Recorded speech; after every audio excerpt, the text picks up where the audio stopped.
Hi, and welcome back to CE Family Law Conversations. I'm Lauren Copeland, Director of CE Family Law, and I'll be your host for today's episode. Today, we're joined by a special guest, Cara Julian, Director of a mortgage brokerage firm called Brava Finance. Cara specializes in helping women build financial confidence in the property market and to create a financially secure future. Her mission and passion is to improve financial literacy and challenge outdated societal norms surrounding women in finances. Today's episode focuses on navigating your property and financial future after separation, from protecting yourself financially to re entering the market when you're ready. Going through a marriage or de facto separation often leaves people feeling uncertain about their financial future, particularly when it comes to re entering the property market. Whether you're looking to secure a family home after settlement or considering property as an investment for the future, the journey can often feel daunting, especially for those people who may have been excluded from financial decisions during the relationship. Cara's expertise in helping women and anyone who needs assistance, really for that matter, navigate the property market, combined with her understanding of the unique challenges faced after separation. So, welcome, Cara, and thank you for joining us today. Thank you, Lauren. It's an absolute pleasure to be here speaking with you. So let's start with a bit of a background, Cara, because obviously this passion has come from somewhere. And why don't you tell us about your own story and experience after separation and what's led you to delve into this area? I would love to. Thank you for the opportunity, Lauren. Um, for me, I grew up in an era where men looked after the finances. So, my dad, he was the one in charge. Mum just sat back, let him do everything, all of my friends. And, in their families, it was really similar. In the media, that spoke to men. It's like, grow your wealth through property investment and shares, men. And then women, it's like, stop spending money on shoes. Stop spending money on haircuts if you want to, have a financially secure future. So the language is quite different. And so, some people were able to work through that, and but me, no, unfortunately, I was rubbish at my finances all through my life, pretty much up until about 4 years ago. I remember first time I got a full-time job every month. I would really good at the start of the month because I'd put a certain percentage in for savings and a certain percentage in for spendings. But unfortunately, by week 2 or 3, I'd drawn all the money out of my savings and they'd gone into spending. So, and when I got married, the first thing I did was just handed all the financial responsibility over to my husband at the time. And I was quite young then, and when we separated, there was no children and very little debt. So sort of escaped a bit lucky in that one, but well, maybe not, because then after that, for a period of time, I just went back to my terrible spending habits, and then met my long-term partner and father of my daughter. And unfortunately, I made that same mistake twice and handed him all the financial responsibility as well. And, also during that time, had a daughter, stay-at-home mum, so out of the corporate world. And, I suppose your confidence tends to naturally drop. And if you are not managing the finances, if you don't feel like you're contributing to the family income, you lost your superannuation for that period, it really has a big impact on you. And so during COVID, unfortunately, my relationship didn't survive, nor did my marketing business, which I'd started sort of during that period of time. So, I came out of that feeling really financially vulnerable because no income. And I'd lost that safety net, I suppose, of that couple environment where my partner, he was earning the income. So I had, to all of a sudden, all this responsibility of building this financially secure future, it was on my shoulders, and I had no financial knowledge or confidence. So I spent probably longer than I should in a period of just hurt and despair and fear, until chance meeting with a friend at the supermarket, and he was a mortgage broker, and he said, Cara, I really think you should train to be a mortgage broker. And I laughed so hard because somebody that was just so rubbish with my finances, I thought it was hilarious. But I had the choice then, I suppose, of trying to revive my marketing business or do something completely different. And I suppose I'd already, come out of a long-term relationship, and I was in my 40s. And I thought, oh, why not just have a complete career change as well.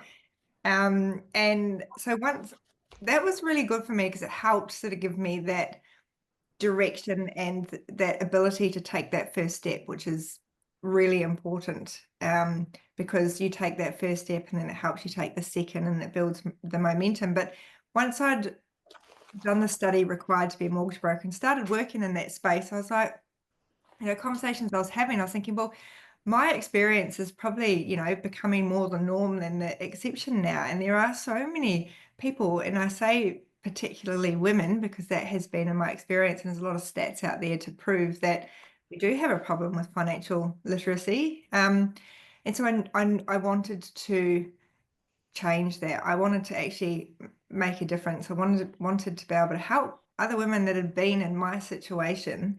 And I knew that I spent heaps of time searching the internet to try and find just something to help me build my financial knowledge. And there just wasn't anything. So I just decided to put it all together in one book as a basics or a 101, just, an actual book that you can physically dog ear and write in, but also making finance fun and not overwhelming. I've got a pink book. I'm in a denim jumpsuit with a glass of champagne in my hand. I love that about the cover. It's so relatable, isn't it? Yes. And that's what I tried, with this book. It was definitely a mission of mine. So, yeah, that's, I suppose, that was how Brava Finance, my own business, was born, to make it that mission to help improve financial literacy, particularly for women. It's a fantastic initiative, and it's really interesting because obviously you've been through this experience yourself, but now you're seeing with your clientele how many people are coming to you in similar positions. And now you're in a position where you can really provide strategic advice to your clients, and like you said, particularly female clients, about the next steps, how to navigate, which education is just so key when you're going through a separation. And that comes with using all different types of people. For example, the lawyer is really instrumental in that, but so is, your financial planner, your accountant, your mortgage broker. And in particular, in circumstances where you do have a client who has not been involved in that day-to-day financial management, if you like, of the family. And so they may not be as aware about, these things, which are clearly important in terms of reestablishing yourself after separation.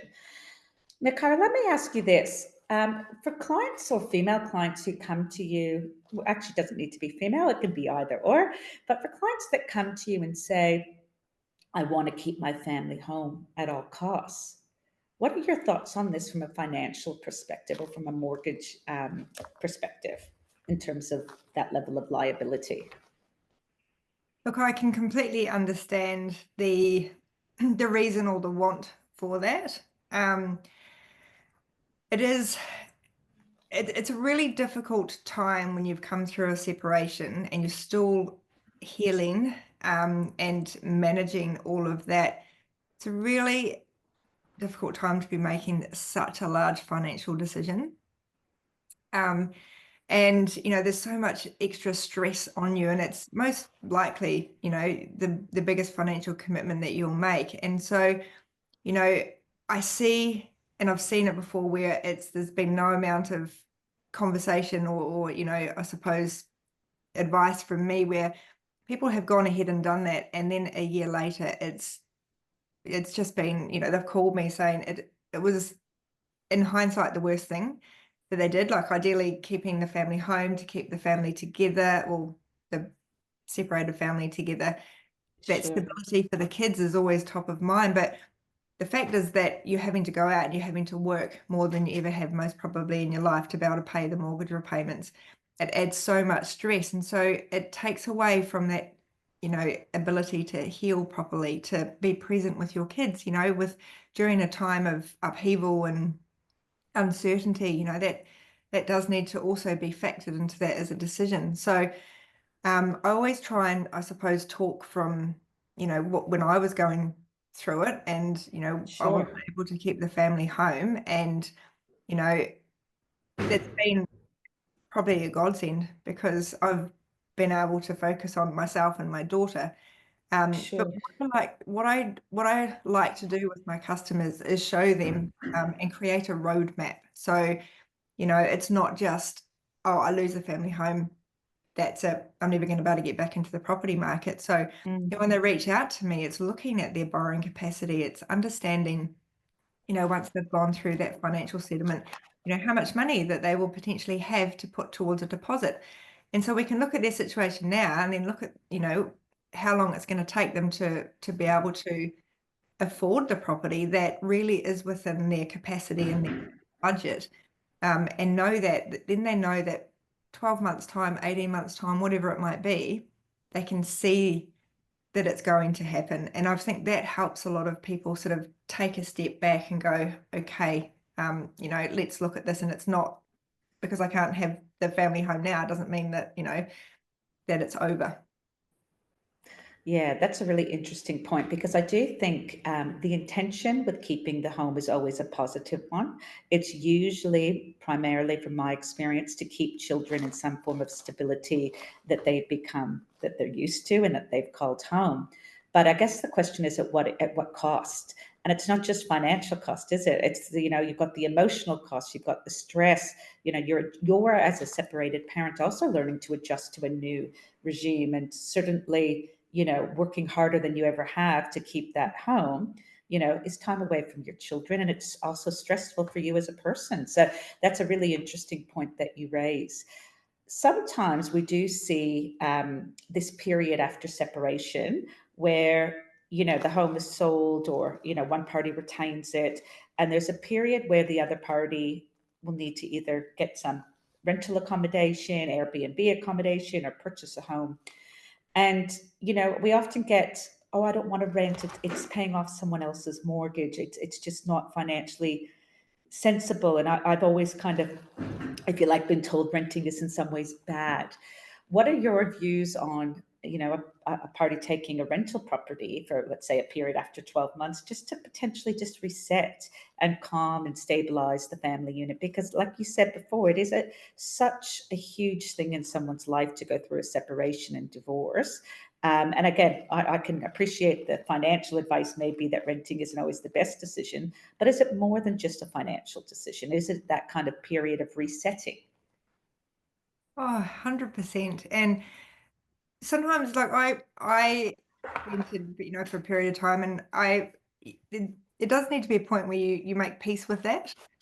And sure, might be a year where you're actually paying somebody else's mortgage off, excuse me, but at the end of the day, it's a year or it's 2 years out of your life. And you know, as you said before, being able that there's a big opportunity cost here that you've got to factor in. And I know for me that when I took that moment to reset, to focus on healing, to focus on my daughter, to focus just getting through that period without that huge financial responsibility of a mortgage hanging over my shoulders, it's exactly what I needed. And um, it's about changing that mindset, isn't it? Where the norm might be, in the Australian dream might be to own your own home, The um, white picket fence.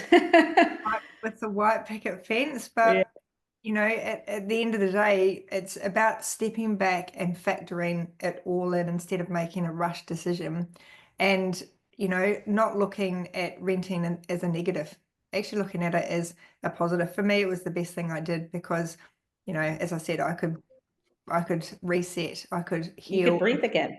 present for my daughter. Do you know what I mean? Yeah. I'm a big believer in the reset, and often it does find its way in this kind of period Yeah. of rental where everyone can just breathe again and kind of Yep. look at resetting their lives, looking into the future without feeling that they have to buy necessarily right away. What if the perfect house doesn't come up? What if they haven't finalized their property settlement yet, etc.? So, I'm a big believer in it, but I do know that, people often say, oh, I've always been taught that renting is the worst thing you can do, etc. So it's really interesting to get your feedback on that. What are your thoughts, Cara? Another question that we often get asked a lot about is, during this period between separation, so after parties have separated, but pending what we call the finalization of their matter. And let's say you've got one party living in the home and has agreed to pay the mortgage, but doesn't pay the mortgage, and you're on that mortgage in that kind of interim period. One of the things that we often have clients say to us, oh my God, I'm so worried I'm on the mortgage. What if I get a bad credit rating?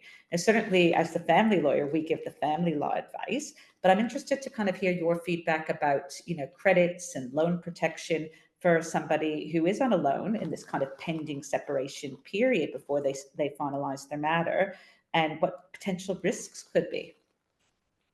Yeah, look, I just had a client the other day come to me, and unfortunately her credit score was extremely low, and I mean under 400, which is an automatic decline if you want to look in the traditional banking space.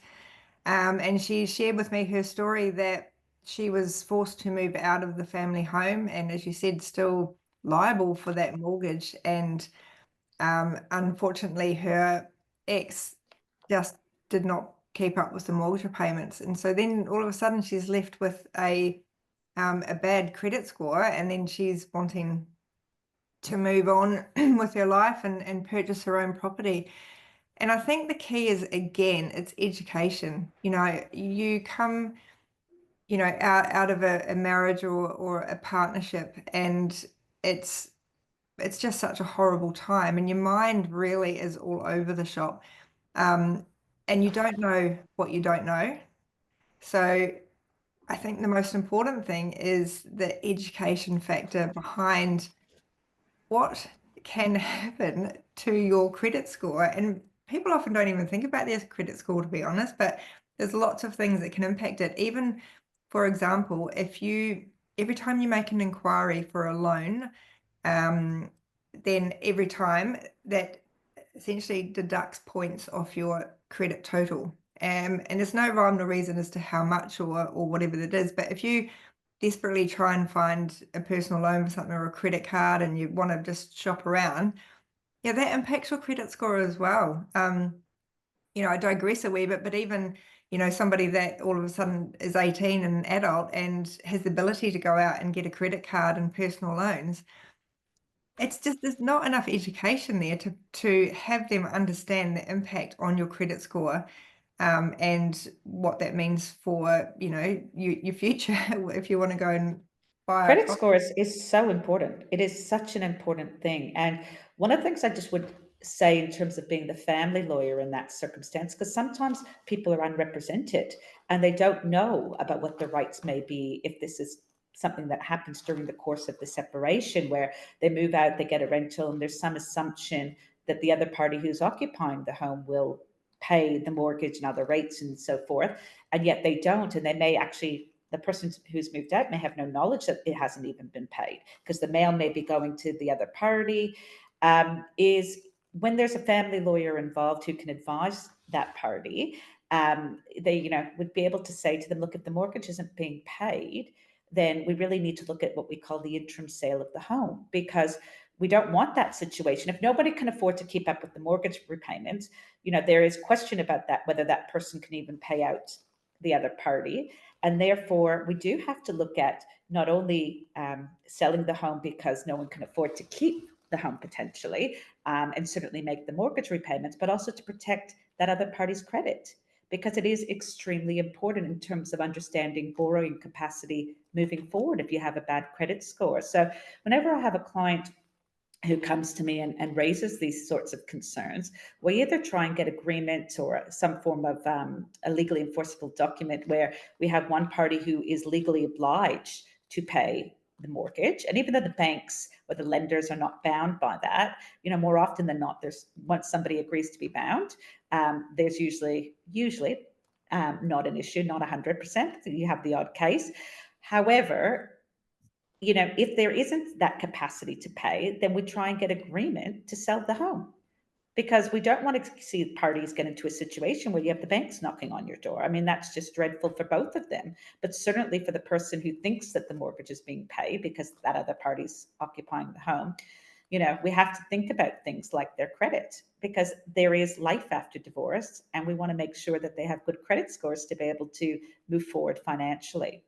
So that's really interesting, about the two different kind of perspectives, I guess, one from you as the mortgage broker and one from me as the family lawyer. And that's why this is so Heading on good. to borrowing capacity. Oh, sorry, Cara. Sorry, that's why this podcast is so good, because you It's get so good. and just the education piece. Education is everything, and that's what I always say to people, is that the more informed you are, you're in a better position to make what we call an informed decision. And there's nothing really more powerful than that. Now, getting on to, we've talked about credit, which again is critical. What do you say to people who come to see you after the separation, and they're saying to you, look, Cara, I want to be able to buy something moving forward, about borrowing capacity? Because, for a lot of people, when they purchase their homes with their former partners or spouses, you're all of a sudden, you're going from two people to one person. And so how do you go through that borrowing capacity education, if you like, with your clients? Yeah, I mean, it does make a difference. If you have a couple, so two applying for a loan versus one. However, what we just start with, this is the situation, and the best thing is that you're doing this on your own. This is you. This is 100% your say. This will be 100% your home. So it's about readjusting that mindset to the change, but there's so many other benefits and positives from doing that. So we'll have a look at their income. We'll have a look at their potential. So typically it's potential deposit, because they're still waiting for that the financial agreement. And then also, looking at any expenses, and we put it all into like a serviceability calculator, and we're able to work out the borrowing capacity. So how much is the bank willing to borrow, to lend you, on this income? How much deposit do you have? And then that helps, sort of gives a max purchase price that then you can adjust your mindset and know that you've got this amount of money to spend, and go out and buy a property for that. But there are a lot of other factors that come into that, and banks are now looking more kindly towards using family tax benefits. I was going to ask about Centrelink and how they look at certain benefits that you receive. So that's, yeah, okay. You're ahead of me on that, Cara. Family tax benefit, and child maintenance payments that either you receive or you need to make. So that obviously will impact your borrowing capacity.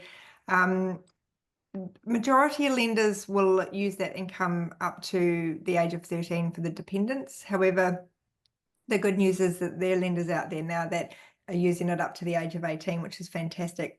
And you're really talking about it insofar as child support is concerned.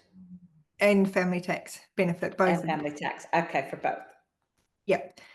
So that all sort of comes into the equation. I suppose where there is a benefit, so instead of having when the living expenses, or what's called household expenditure measure, that is sort of the standard living expenses for your situation. So instead of being two adults and two kids, for argument's sake, which is a lot higher, then if you are a single adult with two kids, then your living expenses in the mind of the lender are typically lower. So I mean that's a benefit as well. Absolutely. You've mentioned before, Cara, people coming to see you, in that separation period, but before they have finalized their property settlement, if you like. And, I guess from a lawyer's point of view, we're always, everyone can make their own decisions, of course, but as lawyers, we always look at, the risk as well associated with purchasing a home before finalizing your matter, knowing exactly what you have, knowing for example, the child support that's going to be paid, or whether there's going to be any ongoing spousal maintenance, etc. Do you have a lot of people who come to you to buy a home or looking to buy a home before their financial matter is finalised?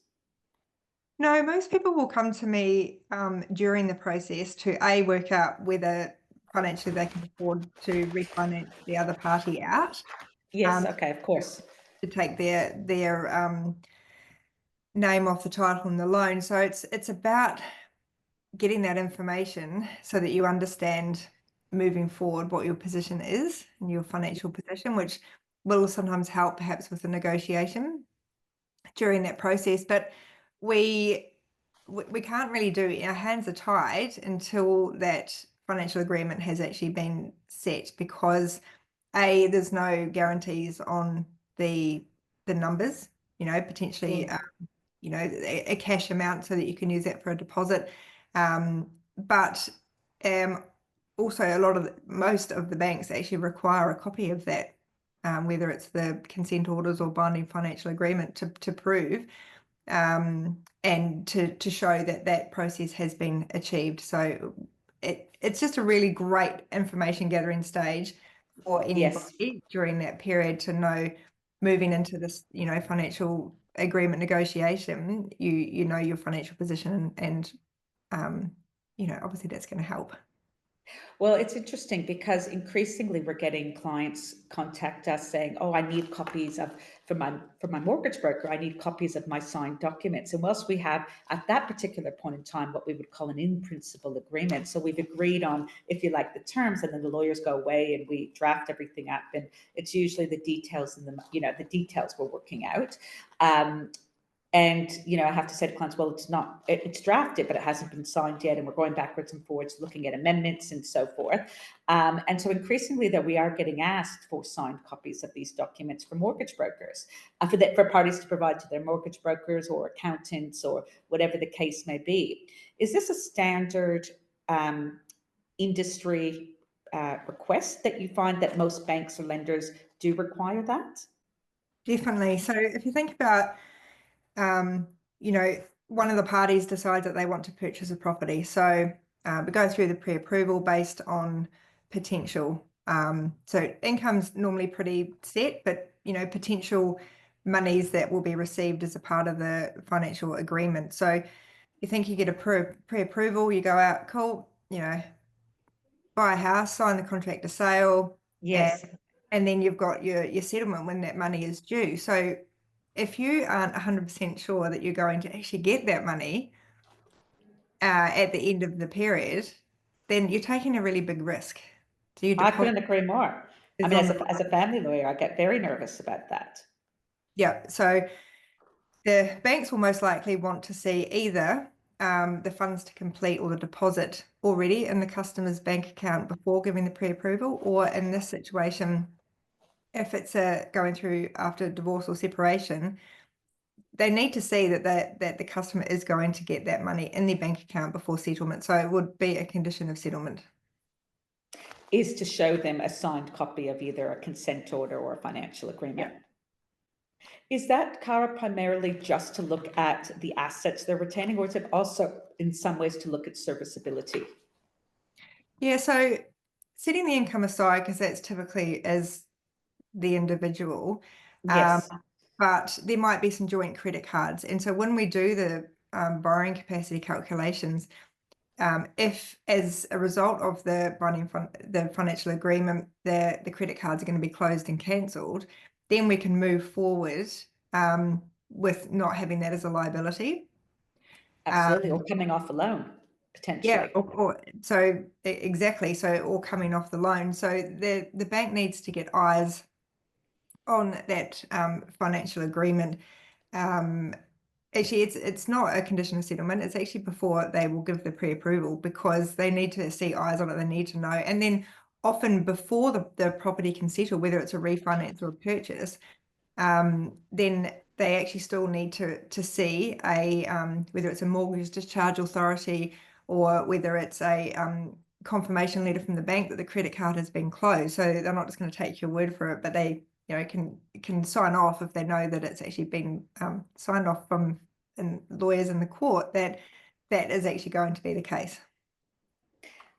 You talked a bit just in that segment then about pre-approval. How long, if you get a pre-approval, how long do they typically last for? Typically 90 days. And do you find that, I'm presuming if there's any change to your financial circumstances in that period, as a potential customer, you have a positive obligation to let the banks and lenders know? 100%, even Yeah, right up until settlement, if yeah. you have a change of financial position. And I spend a lot of time educating my customer about that, and they actually sign off, on documents to say that if you do have a change in your financial circumstance, you need to let the bank know. I had a customer recently that I saw driving around in a car that I knew wasn't their car, and gave them a quick phone call. Hey, Oh dear. I saw you out driving a new BMW. What's going on there? And they said yes. Oh yes, we're so excited. We just purchased a new car. So fortunately, that was for a refinance, not a purchase. But the bank actually pulled the finance for that. Is that because they were leasing a car and it was like that monthly repayment, or was it to do with the fact that they took out potentially 70, 80, $90,000, which otherwise would have been contributed to a deposit? Whether it's leasing, or whether it's leasing, or if you have a loan for it, it's going to Sure, impact your serviceability, absolutely. plus your borrowing capacity. So all of a sudden, the bank, you may not be able to afford the loan, the mortgage loan, because your financials are quite different. Yeah.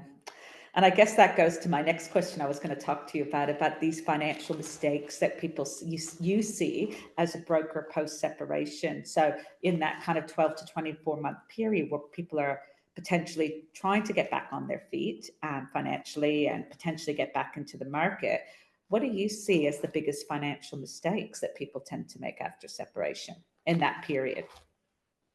Well, one of them being deciding to actually keep the family home. Also going out and thinking that buying something brand new and expensive may make them feel better, and making all of those inquiries, for whether it's a personal loan or whatever it might be, and then that will impact their credit score.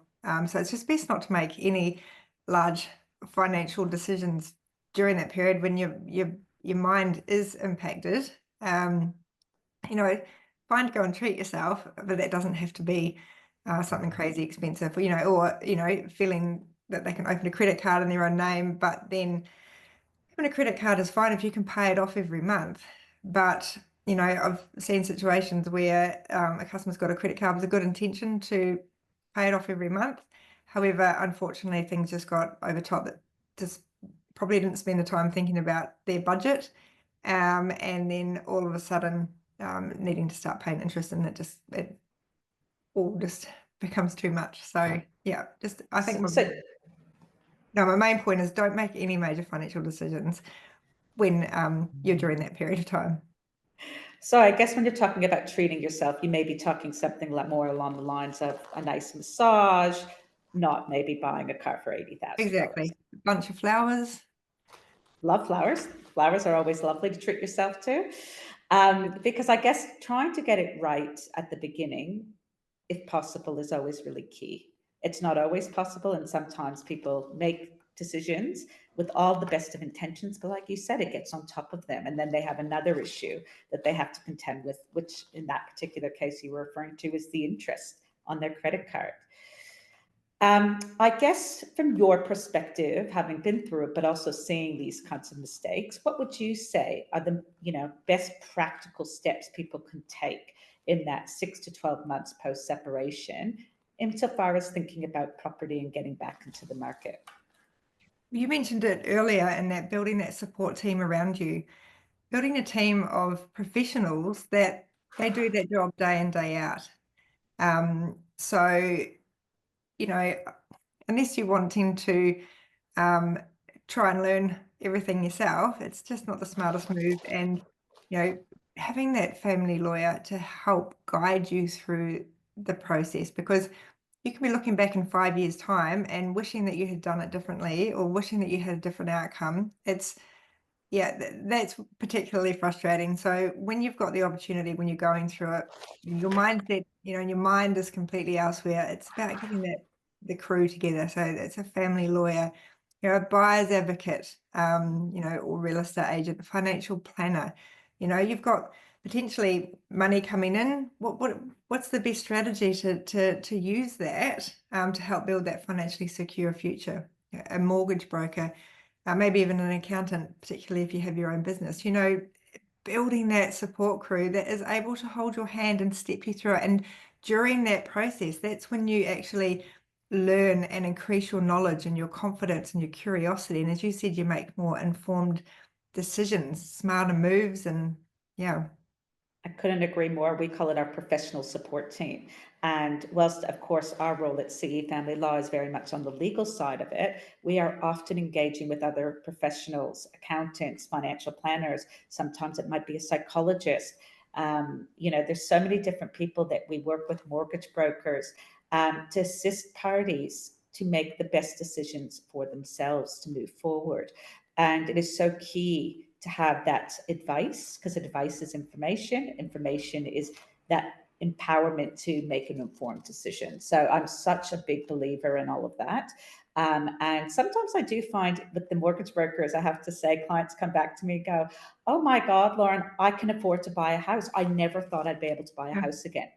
And they are almost, it's kind of this light bulb moment of, I'm going to be okay. It might look a bit different than what it was, but I'm actually going to be okay and I'm going to rebuild. And we get a lot of responses like that after people meet with a mortgage broker. So that's something that I do find is quite empowering, because I do feel that sometimes people feel that they'll never be able to get back in, and they realize they can. And sometimes getting back in doesn't mean buying the next family home. Sometimes it may mean actually potentially renting a home in the school district that your kids are close to, but buying investment properties. Do you find that, Cara?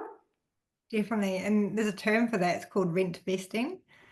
And it's definitely becoming more common, because yeah, you're right, like staying around where your kids go to school, where you work, all of this, these are all convenience or convenient things, but often hard to be able to afford that. So renting and then buying an investment property somewhere where you can actually afford to makes sense. And speaking to an accountant or a tax advisor and understanding potential tax benefits of that as well is always a good move.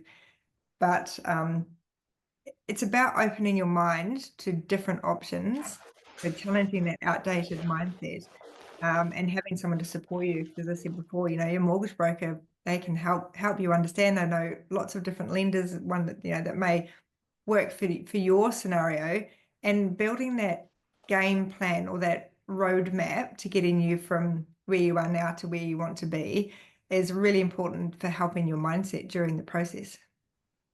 Thank you so much, Cara. That has been such a useful conversation. And if any listeners have any questions or want to talk further or obtain a copy of the book, where can they find you, Cara? Because certainly I'm sure there's going to be plenty who want to reach out.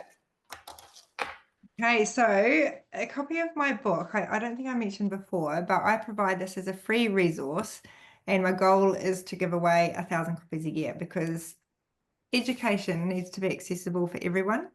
So on my website, bravafinance.com.au, you can navigate to buy the book, and make sure that you use the code FREEBOOK at checkout so that you don't have to pay. It's also on my Instagram, Cara Julian Mortgage Broker. You can navigate your way through the link in the bio to get a copy of the book as well. And you can either choose, if you wanted to download the ebook or the physical copy. It's your choice, and I'll get it out to you ASAP.